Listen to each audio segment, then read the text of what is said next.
Retro ரசிக நேயர்களுக்கு வணக்கம். குலதெய்வம் ராஜகோபால்னு ஒரு நடிகர் இருக்கார்.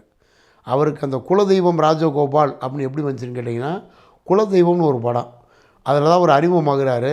இயக்குனர் திரைக்கதை மன்னன் கே பாக்கியராஜ் எடுத்த பவுனு பவுனு தான் ஒரு படம், அதில் வருவார்.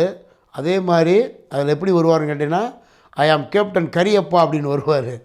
அந்த கரியப்பா அப்படின்னு வர்றது பாருன்னு கேட்டிங்கன்னா குலதெய்வம் ராஜகோபால். அது மாதிரி பாக்கியராஜ் படம் ஆர்ஆர் ஆரியரோன்ற படத்துலேயும் வருவார். நிறையா நடிச்சிருக்காரு குலதெய்வம் ராஜகோபால். ஏகப்பட்ட படங்கள் நடிச்சிருக்காரு. அது குறிப்பாக சொல்ல புரட்சி தலைவர் எம்ஜிஆர் நடித்த மன்னாதி மன்னன் பார்த்திங்கன்னா, அச்சம் என்பது மடமையடான்னு பாட்டுக்கு பார்த்தீங்கன்னா பக்கத்தில் உட்காந்து குதிரையில் போயிட்டே இருப்பார்.